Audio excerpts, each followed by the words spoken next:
Have fun. Thank you so much, Flavio. Is my audio working? Is the sound all right? Yeah, perfect.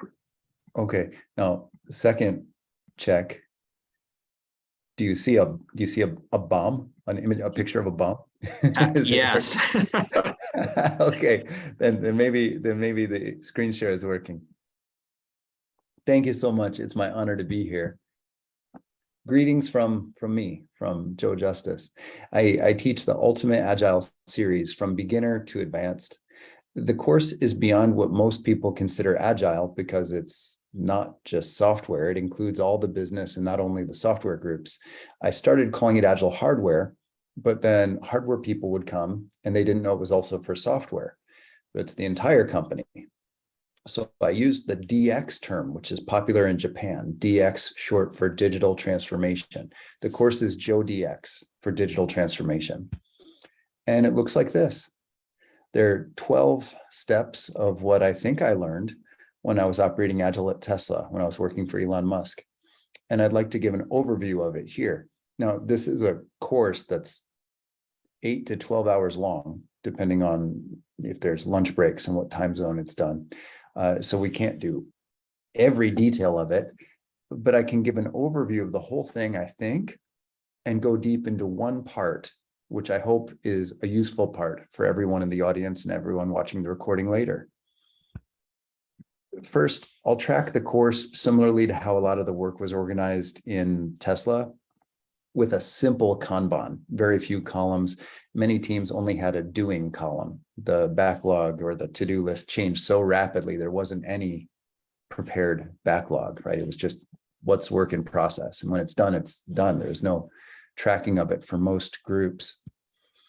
And then we would go to how the Agile DNA is created. The Musk companies are famous for people with very high output. Many people claim 10 to 20 times the output per engineer than any other company. I think it's true. And I think it's because of how teams are launched, how people are launched, how people are onboarded. People are given a set of company policies that are 15 policies long. It all fits in a 3.5-page document, less than 4 pages. And those are all the rules. And people are told, if you can keep these rules, you don't have to worry about any other rules. This is your DNA. If you can keep this DNA, these 15 rules, you can then act freely without asking for permission in most cases. You can really self-organize even large projects like building factories, self-organize those, huge undertakings that most people would think would require approvals and multi-year plans are organically executed multiple times a day in the Musk companies. And it's because there's a very small rule set that everyone can remember. There's 15 rules and they fit in 3.5 pages. Then there's information radiators everywhere in the Musk companies. When I worked there, these information radiators were on your phone and just above head height, about every 3 meters in every building. And they gave you information of where the bottleneck might be, where people needed, which groups were actively recruiting, where would you be invited to go, which groups think they're full, and you have the ability to propose new groups. Since retiring from Tesla, I've had time to think. And I've made, instead of a rotating view like Tesla had, an all-up view with a row per active project. In Tesla, you could also see the critical financials and KPIs per project. I've kept that, and I've added some color coding and some business logic, and I do now call this the Justice Board. It allows you to see, like in Tesla, all projects that are recruiting, and you can self-organize according to your Agile DNA, as long as you don't break those 15 rules to any of those projects. And that makes Tesla and SpaceX and Neuralink and OpenAI and the Boring Company some of the fastest companies on planet Earth. Truly, the headlights, taillights, and charge port of the Model S and X were changed in 2 days. That would be a 2.5-year to 5-year project for any other car maker. And Tesla did it in 2 days, including the supply chain management and the certification. And it's because of their digitalization. which is what I'll spend more time on. The details of this section are what a sprint length is for a company like Tesla or SpaceX, what's composed in those sprints, what the modular architectures are, what the team compositions are, what the automated testings need to be, and the interfaces between teams. We don't have time to go into the details of it, but that's what's in this section. Innovation is constant. There's no design phase, there's no innovation phase in the Musk companies. Instead, employees self-organize around projects that all include design, production build, and maintenance. There's no distinction between a new product introduction project, a production improvement project, and a maintenance project. They're all constant and fluid. Another piece here is the budget cycle needs to match the product introduction cycle. If you're introducing products every 5 to 7 years, like most major car companies, the budget would be 5 to 7 years. You'd reallocate large budget according to the length of your projects. In Tesla, projects are introduced multiple times a day. That does mean budgets are reevaluated multiple times a day. And they're evaluated with the support of AI tools. Actually, much of the budgeting is automated by different software stacks. That's part of Tesla's digitalization. And the details of that are in this section. That does affect how budgets are done. They're on a much shorter cycle. They're multiple times a day because that matches the new product introduction cycle. It also affects contracts. Tesla uses Agile contracts, as does SpaceX, as do all the Musk companies. In these Agile contracts, they might be multiple years long. The important point is that the supplier is able to improve the product and deliver a new improved product as often, well, at least once a week. In some cases, it's multiple times a day. So the product is not static. Many contracts around the world, the product is not allowed to change without 9 months advance notice. In the Musk companies, the products have to change, typically at least once a week. And the batch of products delivered needs to be improved based on feedback from analytics of the current vehicles in use. Tesla does not use lean coffee. The Musk companies do not use lean coffee. They use a very similar principle to self-organize around what work to do, how long to do that work, and when to move on to the next piece of work. When I teach the 12-step program, I teach lean coffee. Most companies still have a lot of long meetings. They haven't gotten rid of most meetings like the Musk companies. Lean coffee helps them, and it teaches the skill to dynamically choose what to do next and for how long, which the Musk companies don't typically use to run meetings. They don't have many meetings, but they use to determine the actual work. When we do the class, there is some homework. We read part of my book on manufacturing practices. You'll see some of those at the end of this talk, I think, if we have time. The teams use group work, collaborative work, primarily mob, very similar to ensemble work, not too different from swarm work. The idea is there's one driver per group of every 3, 4, or 5 people. The driver is primarily the one using the tool, whether it's a welder or assembling a robot or writing code. There's primarily one person acting. They're called the driver. And everyone else's job, those other 1, 2, 3 or 4 people, it's their job to cheer for the driver, to keep the driver's confidence high and keep the driver really productive and fast. They will compliment the driver. They will give instructions to the driver if the driver needs it. They'll give tips or help remind the driver of the high-level intent when the driver is lost in the details. Everyone takes turns being the driver. They don't rotate the driver until the current driver has a success feeling, until the current driver accomplishes something meaningful. Now, these teams are really fast. That's typically about every 7 minutes. Everyone takes turns being the driver. There's no one who just sits back and watches. Not every team uses an explicit timer, but it ends up being around 7 minutes. If there's one piece you took away from this talk, it would be to start mobbing 1 hour a day at minimum. In the Musk companies, we mobbed everything and all day. The modular split of the cars and the rockets in the case of SpaceX determines how many teams can run at the same time without waiting on each other. The products are constantly re-architected all the time. The rockets are re-architected more than once a month. The cars are re-architected in some pieces multiple times a day. As long as an adapter is given to the previous interface, previous generation modules still plug into current generation modules. This allows for a very cost-efficient maintenance model, where parts aren't warehoused. Customers get new parts with an adapter to the previous interface if needed, if ever they have a legitimate warranty failure. These modules are detected by playing the modules game and then the interfaces game.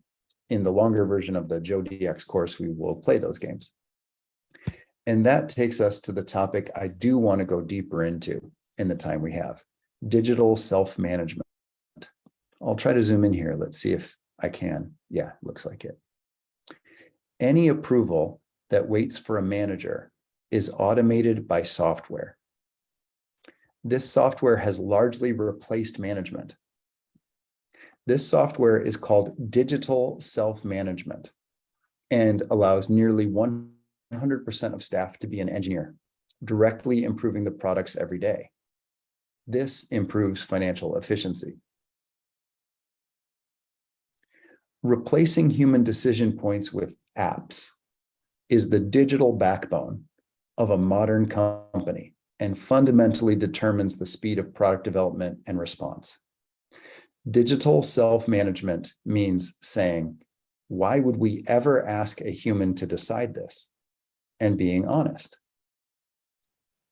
That's everything from factory layouts to painting systems to designs for parts, supply chain management to certifications. Automotive certifications are automated. And this is very important because speed of certification dictates iteration speed. We can't introduce changes to the car faster than we can certify them for sale, right? And if every car is potentially unique, because Tesla changes so fast, then that means every car must be individually certified and approved by government regulators. Every single car runs simulated homologation, road legal safety testing on it as part of its digital self-management. Whatever the bottleneck is for your company is what digitalization, what DX should mean for you. And for most companies, decision-making inside the company is one of the wait states where we wait for coalitions to make a decision. Tesla has automated most types of decisions. For those of you who watched AI Day on September 30th, 2022, we saw the introduction of the Optimus humanoid robot version 1, 2, and 3 in beta or alpha. The engineers showing that robot showed how they used software to make all the key decisions on the robot, what its movement vocabulary should be, how many motors it should have, what kind of motors it should have, how many joints it should have, the torque loading and specific specifications for maximum efficiency of cost and force of those motors. They determined which types of motors, which would be linear, which would be rotational, and how they should be linear, what type of torque is involved. In most companies, those are decisions made by some seasoned expert or panel of engineers, and then they have joint engineering reviews. Part of the reason Tesla is so fast is because all of those product decisions are automated. And when I was working in Tesla, it was very similar for the cars. There are real-time analytics coming back from all 3 million Teslas. It's 3.5 million Teslas on the road now. That real-time analytics made product decisions for us. It told us what we needed to improve on the cars, what we needed to research, what we needed to try to reduce cost, where that would be the most helpful.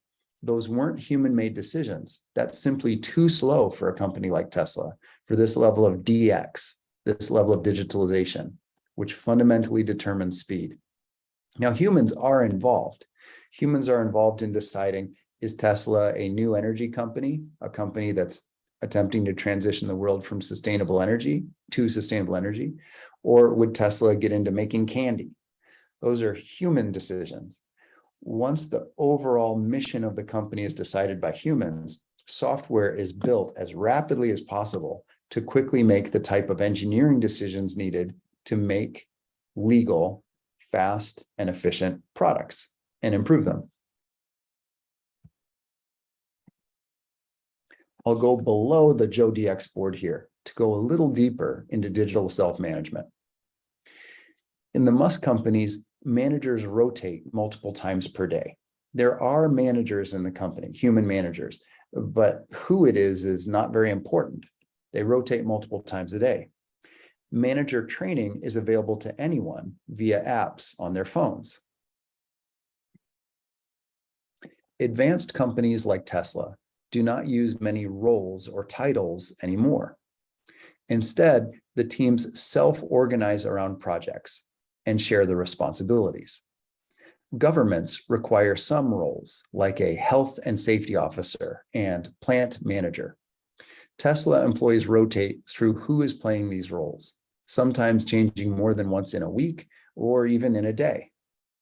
Anyone can play these roles if they have completed the training. The training is provided by apps on everyone's phones. This keeps the company feeling flat, where anyone feels they can do anything. Employees' results are measured automatically by software called digital self-management instead of a manager. There are no performance reviews or promotions. Employees make more money from stock options. Many employees have more than $1 million and continue working at the company because they enjoy the work and are passionate about the company mission. Most manager approvals are automated by apps. Replacing human decision points with apps is the digital backbone of a modern company and fundamentally determines the speed of product development and response. DSM, or digital self-management, means saying, why would we ever ask a human to decide this? And being honest. Leaders then are model contributors in the mobs, doing the work. Here's a visual indicator of what I learned working for Elon Musk. Elon joins the mobs, doing the engineering. It doesn't mean Elon is the best Python developer. It doesn't mean Elon is the best welder. It doesn't mean Elon is the fastest at unloading trucks. But Elon does the physical work and mental work of whatever the bottleneck is. When Elon's tired, Elon hands whatever tool Elon's using, a wrench, a laptop, whatever it is, to someone else and asks them to continue. And Elon takes out a sleeping bag and sleeps in the factory. Elon owns no house. When Elon wakes up, Elon tries to determine where the bottleneck is, if it's in the same place or if it's moved. And Elon goes there and joins the mobs. What that does is it creates a deep level of understanding of the real work. And you don't need to watch any PowerPoints anymore or any presentations. You understand the work from doing it.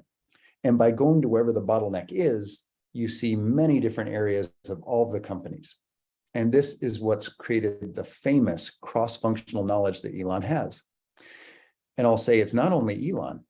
Many people in the Musk companies have a radical level of cross-functional knowledge, deep understanding of welding, deep understanding of compilers, software compilers, deep understanding of hardware compilers, automated manufacturing processes, deep understanding of supply chain, because they're doing it and they're not taking a class on it or watching a video or watching a presentation or making a presentation. They're doing the work.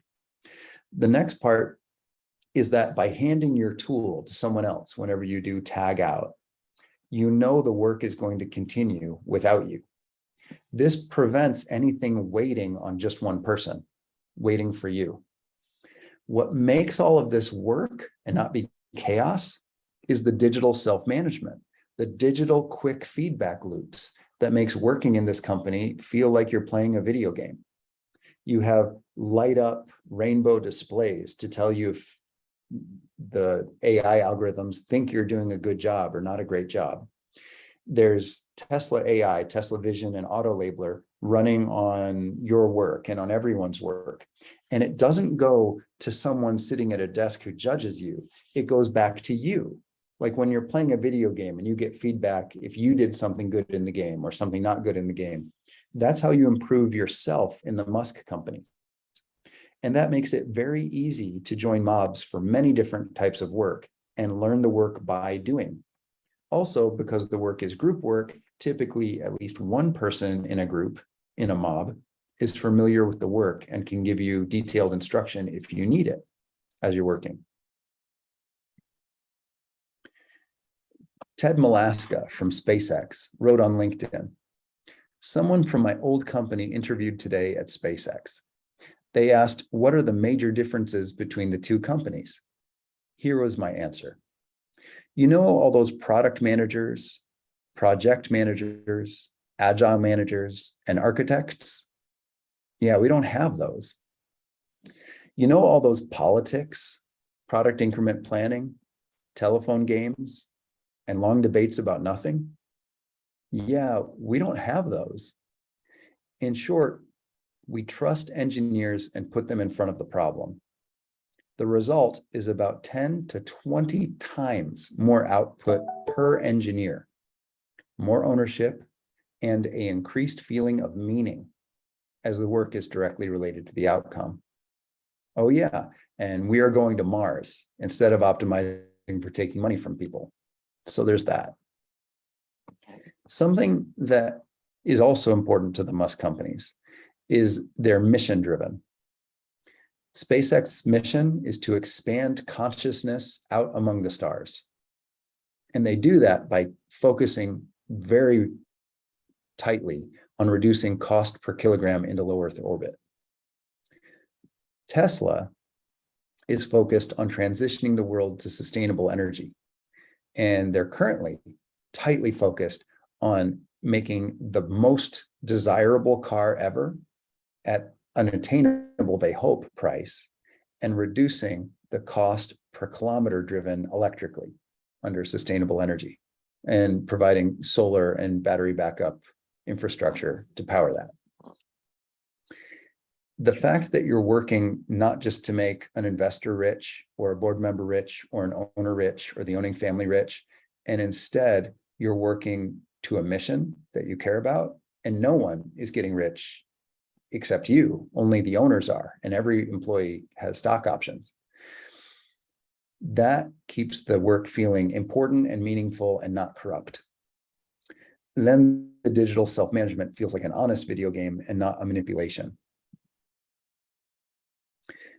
I made a technical talk on what it was like to work in the Musk companies and how project management and management worked on February 3rd, 2022 for Agile New England. A technical analysis of the Agile at Tesla for an educated audience of professional Agile coaches and transformation agents includes an early definition of the Musk model and eventually what became JoeDX, what I share outside of Tesla. And Elon replied to that. Elon replied to my tweet. And it's not like Elon had breakfast with me every day. There was nothing like that. So Elon replying to my tweet publicly was very meaningful to me. It made me feel Elon recognized what I was doing in the company in an important way. I'm really grateful for it. And Elon could have emphasized the digital self-management. Elon could have emphasized the work ethic. Elon could have emphasized the automated testing and regulatory approvals. Of all the interesting topics, Elon chose to emphasize everyone's a worker.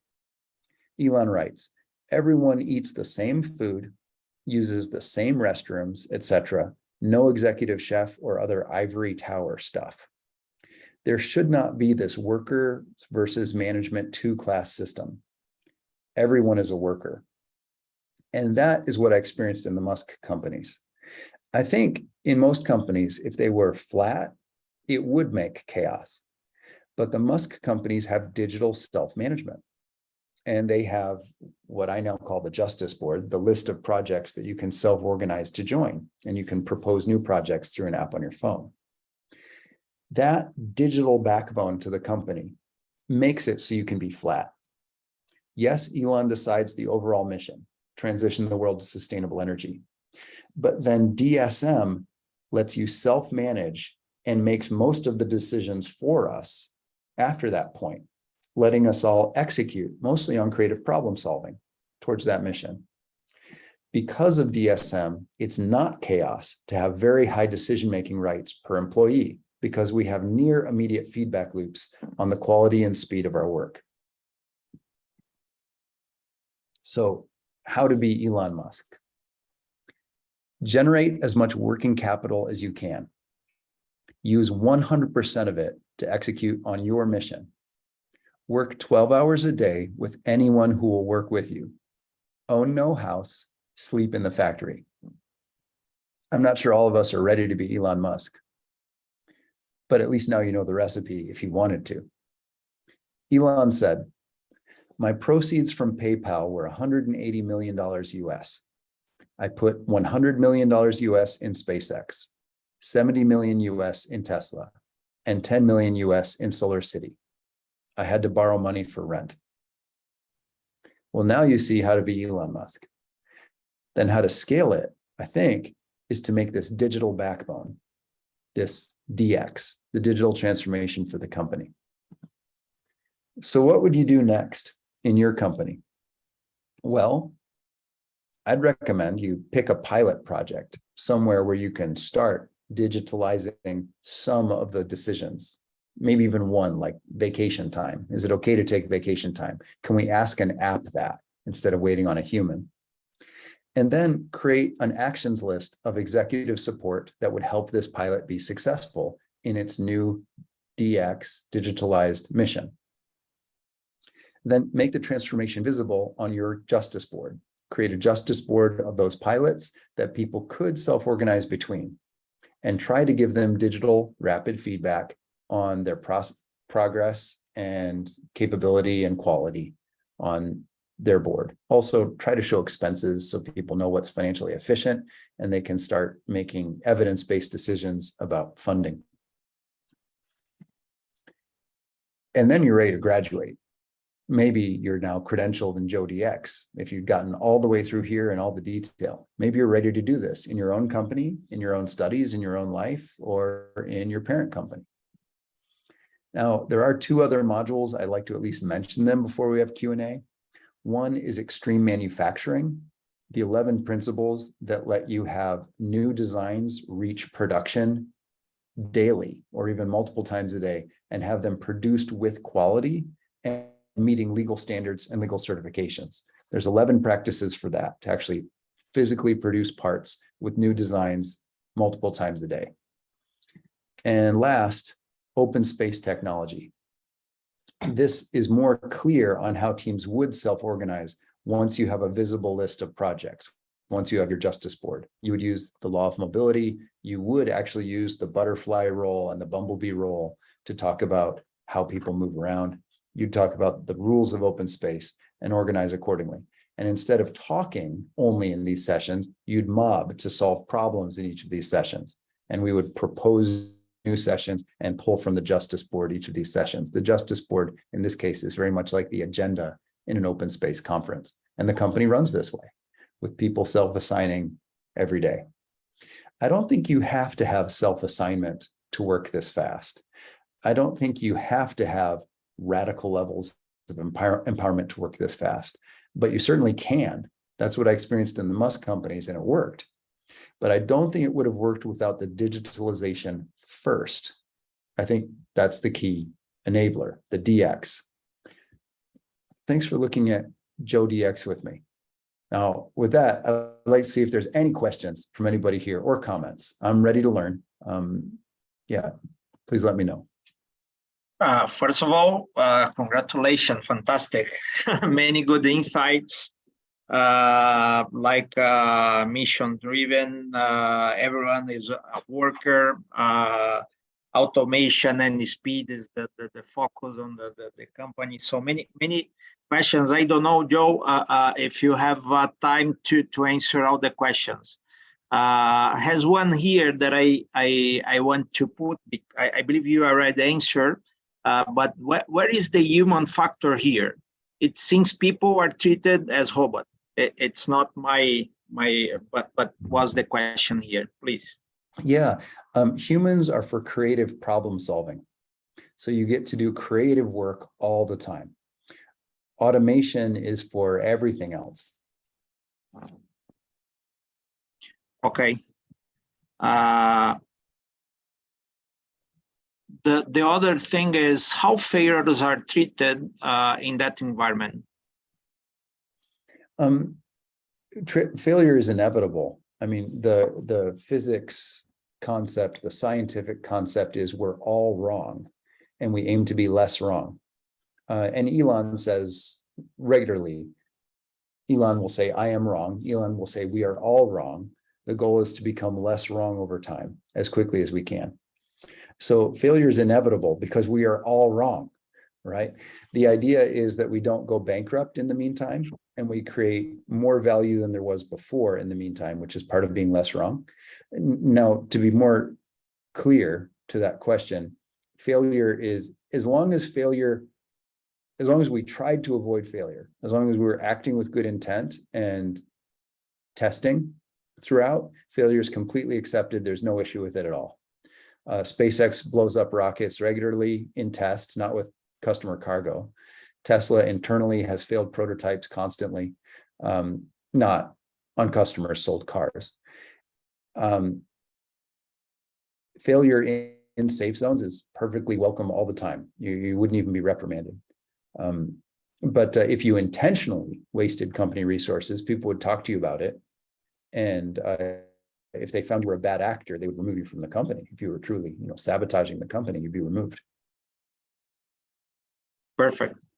If everyone is a worker, how do you take care that people are not overworked or burned out?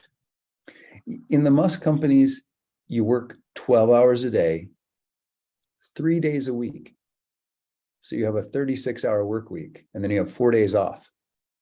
It actually works really well to prevent burnout. You can play with your kids, you can go camping, you can learn the piano, you can volunteer teach at schools, whatever is important to you. You have 4 days to do it. That's actually allowed and legal all around the world. In the European Union, in, I believe, every country, you're allowed to have a 36-hour work week, even if it includes 3 12-hour shifts. Most people think your daily shift can't be over a certain amount of time because they're dividing by 5. They're assuming a 5-day work week. In the Musk companies, it's a 3-day work week. That seems to prevent burnout pretty well in many cases. It seems to help. Great. So we have another question here. Can you please clarify a bit the concept of mob? Yeah, mob is awesome. I wish everyone would try mob today. So the goal is to mob all day on all work, but please start at least 1 hour a day, every day, on whatever work is important to you.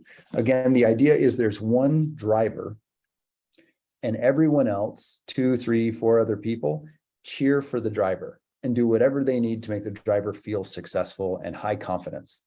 They might answer questions, they might give tips, they might do research. It's their job to feed the driver whatever the driver needs to perform optimally, whether the driver is highly skilled or new. Either way works.